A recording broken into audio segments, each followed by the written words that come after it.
سنسان گاؤں چمک پور میں لوگ ایک عجیب سی وبا کا شکار ہو رہے تھے۔ صحت مند نوجوان راتوں کو سوتے مگر صبح اپنی چارپائیوں پر مردہ حالت میں پائے جاتے۔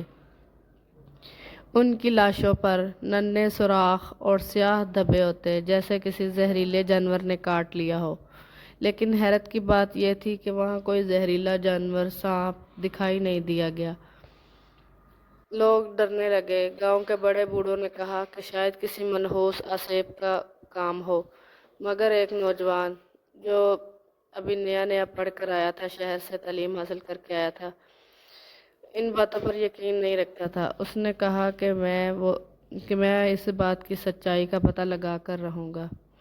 ایک رات نعمان نے گاؤں کے سب سے پرانے مکان میں، جو عرصے سے بند پڑا تھا، جا کر نگرانی کا فیصلہ کیا۔ ہاتھ میں ایک تیز چراغ، جیب میں ایک کیمرہ، دل میں خوف چھپائے، وہ خاموشی سے اس خستہ حال مکان میں داخل ہو گیا۔ مکان کی دیواریں خستہ، چھتوں سے پرانے جالے لٹک رہے تھے۔ ہوا میں عجیب سی نمی اور سڑان تھی۔ نعمان نے ہر طرف دیکھا مگر کچھ غیر معمولی نہ پایا۔ پھر اچانک اس کی نظر کمرے کے ایک کونے پر گئی، جہاں ایک دیوار میں سوراخ تھا۔ اس میں سے مدھم سی سرسراہٹ سنائی دی۔ اچانک ایک مکڑی نمودار ہوئی، مگر یہ کوئی عام مکڑی نہیں تھی، یہ ایک انسانی ہاتھ جتنی بڑی مکڑی تھی۔ اس کی رنگت سیاہ تھی، اس کی سرخ چمکتی آنکھیں تھیں اور یہ انتہائی خوفناک مکڑی تھی۔ اس کے جبڑے اتنے بڑے تھے کہ بآسانی گوشت کاٹ سکتے تھے۔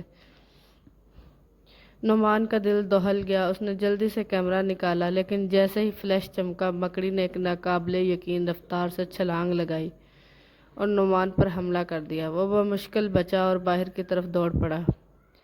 گاؤں کے لوگوں کو جب خبر ملی تو سب جمع ہو گئے۔ نعمان نے ان سب کو بتایا کہ قاتل عصیب یا بھوت نہیں بلکہ وہ خطرناک زہریلی مکڑی ہے، جو شاید برسوں سے اس ویران مکان میں پل رہی تھی۔ لوگوں نے ہمت کر کے مکان کو گھیر لیا اور آگ لگا دی۔ شعلوں میں لپٹے مکان سے چیخ جیسی ایک مکروہ آواز آئی۔ مکڑی نے آخری کوشش کی کہ باہر نکل آئے، مگر شعلوں نے اسے نگل لیا۔ سب نے سکون کا سانس لیا، مگر جب نعمان کے ہاتھ میں موجود کیمرہ کھولا تو اس کی تصویر میں مکڑی کے پیچھے ایک سیاہ سایہ کھڑا تھا۔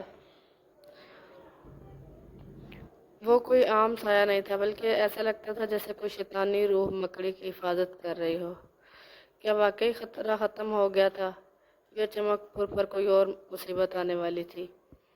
یہ سوال آج بھی اس گاؤں کے خوف کی علامت بن کر موجود ہے اور لوگ ڈرتے رہتے ہیں۔